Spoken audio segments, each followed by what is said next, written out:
Dans l'évangile de Jésus-Christ selon saint Matthieu. En ce temps-là, les disciples de Jean le Baptiste s'approchèrent de Jésus en disant : « Pourquoi, alors que nous et les pharisiens nous jeûnons, tes disciples ne jeûnent-ils pas ?»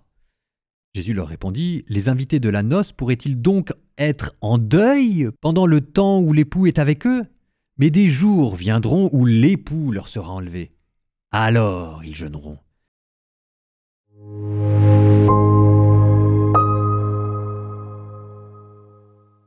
Petite attention délicate du carême qui, en ce jour de vendredi, vous met un évangile sur le jeûne, pour vous rappeler la tradition de jeûner le vendredi, même si nulle part il n'est écrit que les chrétiens doivent jeûner le vendredi. C'est pas écrit dans la Bible, mais nous savons que Jésus est mort un vendredi, et c'est exactement l'évangile du jour. Est-ce que vous allez jeûner quand vous êtes avec Jésus ? Mais voilà, vendredi Jésus est mort, alors des jours viendront où l'époux leur sera enlevé, et alors ils jeûneront. Le jeûne chrétien n'est pas tant là pour vous faire éprouver la faim, ce qui est déjà quand même quelque chose, j'allais dire, de valeureux, parce que ça purifie le corps, et puis parce que ça enlève le confort de notre vie. Et c'est même pas quelque chose qui vous rapproche aussi de cette faim spirituelle ou même des pauvres, et pourtant, la prière et le souci des pauvres, c'est quand même une marque authentique de pratique religieuse.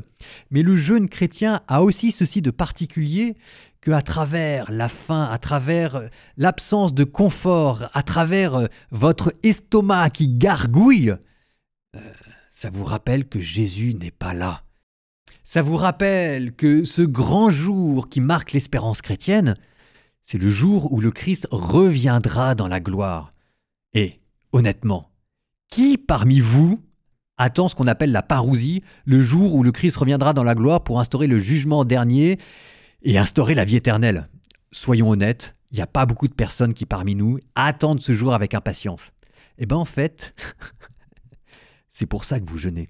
À défaut que ce soit dans votre tête, que ce soit au moins dans votre ventre, ou plutôt d'ailleurs que ça n'y soit pas.